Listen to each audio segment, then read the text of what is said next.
All right, so picture this. You're at the UN General Assembly back in 2018, Oh, yes. and there's President Trump, kind of boasting about all the stuff his administration's been doing. Right, right. And the room erupts, not with applause, but laughter. Yeah. Kind of a jarring moment when you think about it, right? I mean, what does that say about how the rest of the world was viewing his whole approach? Yeah, I mean, more than just awkward, right? It kind of showed us, like, things were really changing in international relations big time. For sure. Based on all the stuff you've given me today, it seems like that laughter really sums up what we're going to be talking about today. Yeah. It's like the global Trump effect, you know? We're going to like trace all the big changes that happened during his presidency, the ways he kind of shook things up between different countries, Right. and like how his whole America First thing changed the way things worked in the, the world order and all that. Exactly. And you've given so much to work with here, a really detailed look at this whole period. And we really want to make sure that for you listening, you get the key takeaways from those 4 years. Yeah. Go beyond just the headlines and really understand how Trump's foreign policy is still impacting the world today. Exactly. So where do we even begin with something this big? Like, what's the most impactful part of this whole story? Well, the material you gave points to the very beginning. Right off the bat in his inaugural address, when Trump says, from this day forward, it's going to be only America first, America first. It wasn't just some catchy phrase. Yeah. The analysis suggests it really threw a lot of foreign governments off. Like they were genuinely concerned and unsure about what was coming next. Yeah, that makes sense. I mean, America First wasn't just talk, right? The stuff you shared mentions all these frantic calls happening between different countries right after. Oh, yeah. Which really shows you how worried everyone was. Absolutely. And there's this quote from a European diplomat. I think it was at some gathering at Georgetown. Yeah. And he's like, we have no idea what he'll do next. That's what terrifies us. Yeah. I mean, that just sums up the anxiety that came with this whole new direction. Totally. And according to what we've got here, that anxiety came from Trump just doing things so differently than how diplomacy usually works. Right. The analysis calls it like disruption as strategy.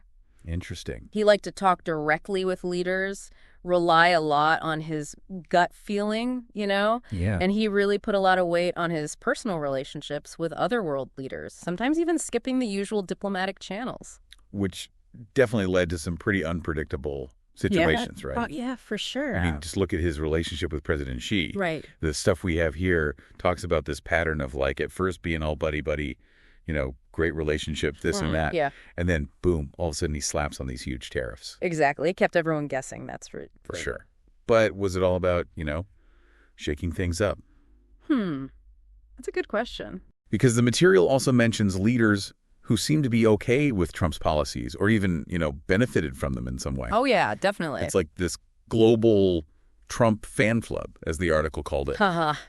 Yeah. I mean, that whole reception they threw from in Saudi Arabia back in 2017 sounds insane, like something out of a movie. It was pretty wild, especially compared to how some other allies were reacting. Yeah. I mean, they gave him their highest civilian honor. Wow. And there's this quote from a Saudi official saying, Trump speaks our language. Interesting. Which kind of tells you they saw eye to eye on this idea of you scratch my back, I'll scratch yours in international relations. Yeah, very transactional. And then you had leaders like Bolsonaro in Brazil, often called the Trump of the tropics, right? Right. Yeah. And Orban in Hungary, who loved how Trump just rejected political correctness. Yep.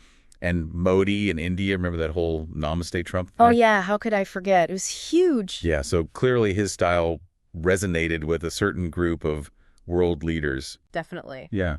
And the analysis really highlights the close relationship with Netanyahu, the prime minister of Israel. Yeah. The stuff you gave me details, all these things Trump did for Israel, like recognizing Jerusalem as their capital, right, and saying Israel had control over the Golan Heights, and even putting out a peace plan. Okay. And then there's that quote from Netanyahu calling Trump the greatest friend that Israel has ever had in the White House. Wow. It just shows how much they were on the same page. For sure. But not everyone was a fan, right? Oh, definitely not. The material then goes into all the pushback from America's traditional allies. And that's where things get really tense. Yeah, absolutely. Like that NATO summit, where Trump's basically calling out other countries for not spending enough on defense. Right. You can practically feel the awkwardness in the room. Oh, yeah. Total tension. Huh. And that picture from the G7 summit in Canada, the one with Merkel and all the other leaders kind of looking down at Trump, I know exactly what you're talking about. it perfectly captures that growing divide. Yeah, it's iconic for a reason. And then Merkel saying that Europe couldn't rely on others anymore, that was a big deal. Huge. It kind of hinted that these long-standing alliances might be falling apart. And then, of course, the whole thing with Justin Trudeau. After that same G7 summit, Oh, yeah. Trump goes on Twitter, calls him very dishonest and weak. I remember that. All because Trudeau held a press conference. Yeah. I mean, come on. That's not how you do diplomacy. Totally unheard of. And it wasn't just about leaders either, right? No, you're right. This whole skepticism about how things were normally done extended to the institutions, those global organizations that are supposed to, bring countries together. Yeah. The analysis highlights how critical Trump was of these groups and how his administration actually targeted them. I mean, the U.S. pulling out of the Paris Climate Agreement, that was huge. Huge. Yeah, and that Pittsburgh, not Paris line really sums it up. And it wasn't just Paris. Right.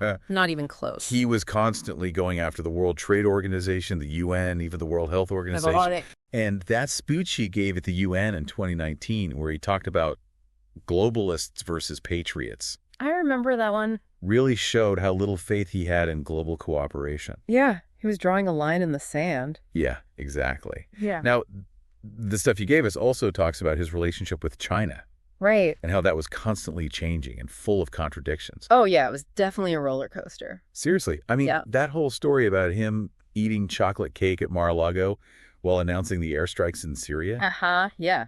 that just about sums up how strange and unpredictable he could be. It was a wild time. And what's really interesting is how inconsistent his words were. Right.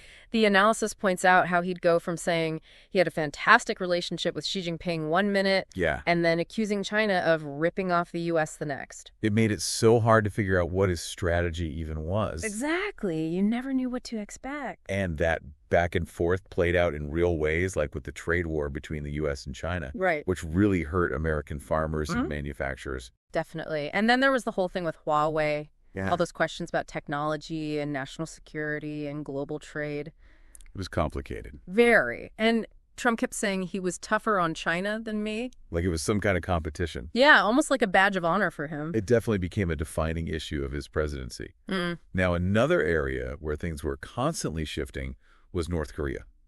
Oh, yeah, the Korean Peninsula. Talk about a roller coaster. I mean, from Rocket Man to mentally deranged dotard. Yeah, it was a war of words. It really felt like things could escalate at any moment. Absolutely. And then suddenly, out of nowhere, we had the Singapore summit with Kim Jong-un. It was surprising, to say the least. The images alone were incredible. The two of them meeting, the flags, the handshake, Yeah. and then Trump's talking about falling in love and getting beautiful letters. It was like nothing we'd ever seen in diplomacy before. Sure.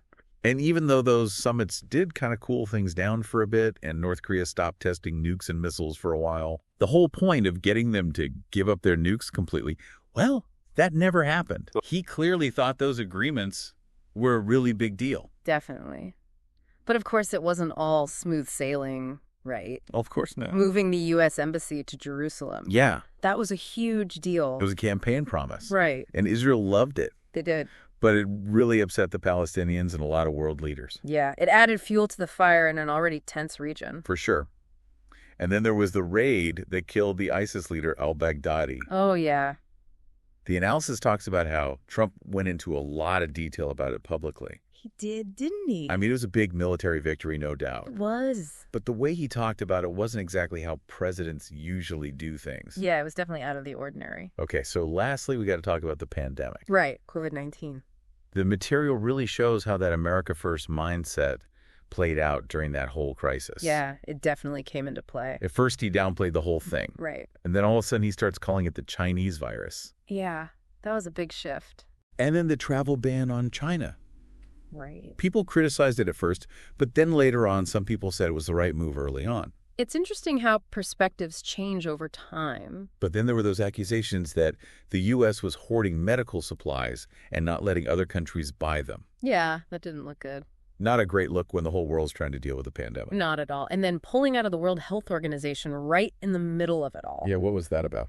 That was controversial, to say the least. And his comment about China needing to pay a global price, Right. it just showed he didn't really trust working with other countries. Definitely not when it was probably most important. And even though Operation Warp Speed was a success, getting the vaccine developed quickly, Yeah. there are still questions about whether the U.S. really stepped up as a global leader during the pandemic. Big questions for sure. Okay, so zooming out to the big picture, Yeah.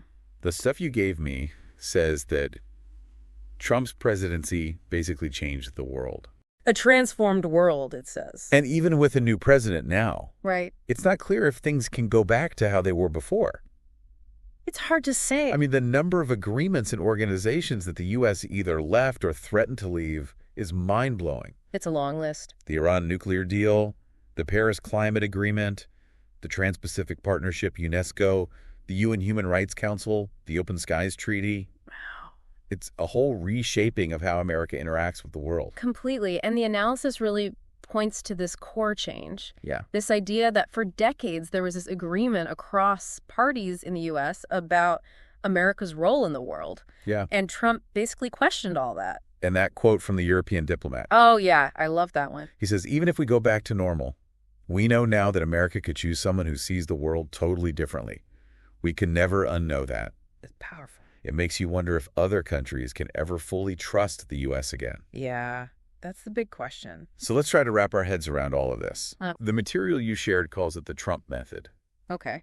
It's basically this using unpredictability to get what you want. Keeping people guessing. Right. Putting personal relationships ahead of, official channels. Yeah. A very transactional approach to diplomacy.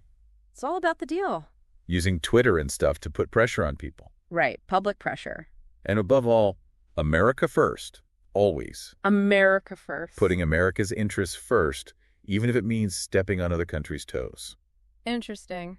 And the material also mentions how the world saw the division and fighting within the U.S. during Trump's time. Yeah, that was rough. Not a good look. Like when the Capitol was attacked on January 6th, Yeah. the leaders of Iran and China, they were basically making fun of the U.S. I remember that it was pretty embarrassing. And even close allies like Germany, they were talking about the lie of the stolen election and how Trumpism was still around. It shows you can't really separate what's happening inside a country from how other countries see it. Totally.